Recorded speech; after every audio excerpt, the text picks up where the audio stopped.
So in my previous video, you saw the unboxing features and a super quick review of the Nexdigitron Prime, the first ever dual channel dash camera from Nexdigitron.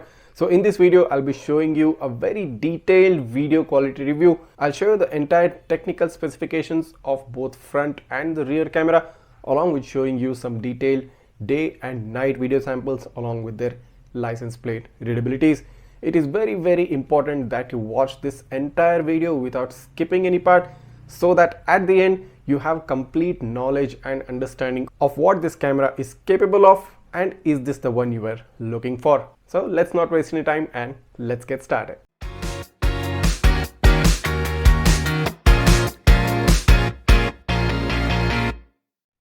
So taking a look at the front dash cam footage, so this has a resolution of about 2560 into 1440p at 30 frames per second.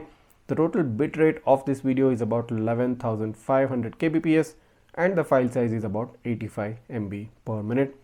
The overall video footage has a cool tone, although the contrast and the exposure levels are not perfectly balanced, but it hits the right points and I think that's more than enough. Taking a look at the rear footage, now this has a resolution of about 1920 into 1080p, which is full HD at a similar 30 frames per second. The bitrate is about 6600 kbps and the file size is about 49 MB per minute. Now in contrast to the front cam footage, the rear camera footage has a warmer tone. Also, contrast levels are a bit higher compared to the front camera in this specific example. So taking a look at the license plate readability at night from the front dash camera, notice the car just ahead of me at a distance of about 20 feet.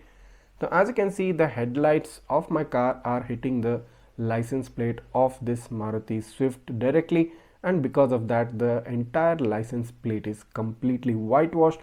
You'll not be able to make out anything in such instance. But here's the twist. As soon as I turn off my headlights and zoom in, so the same car at the same distance, just because my headlights are off, now I'm able to read the number plates easily. Although I might not say it's very clear, it is slight blurry due to magnification, but you can still make out each letter and number.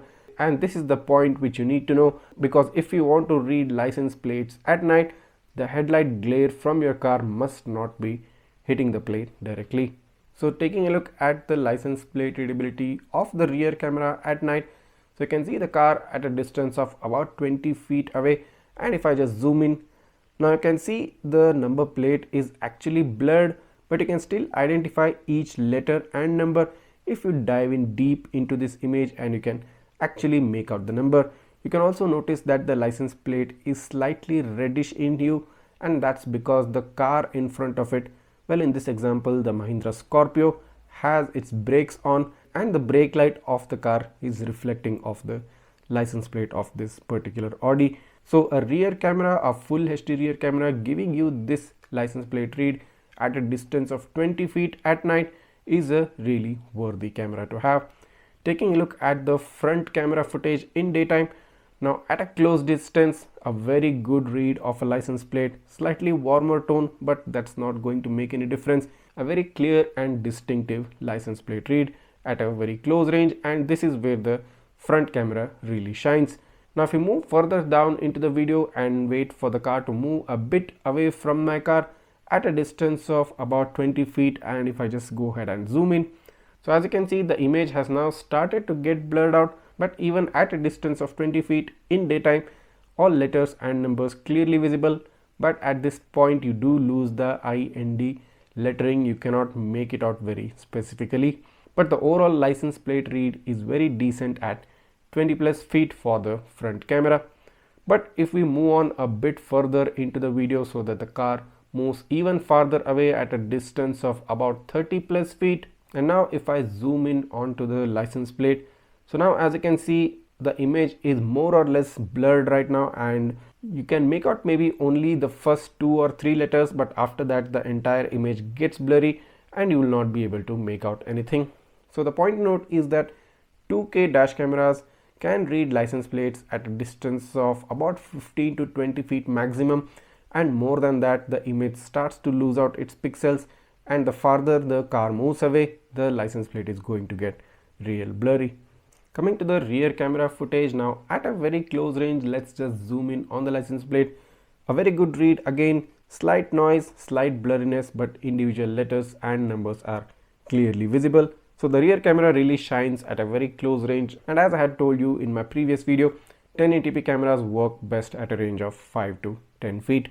Let's move on further down into the footage. So the car moves a bit away at a distance of about 15 feet. And now if I zoom in on the license plate, so you can notice that the license plate has now become more blurrier than in the previous example. But still at 15 feet during daytime, you will get a good and you will get a decent read of the license plate even from the rear camera.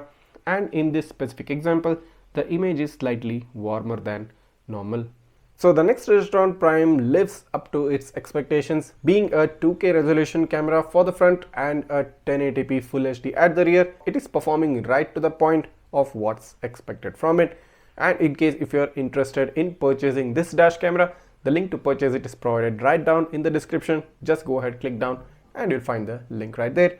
In case if you have missed my previous video, check out the link for that in the description too.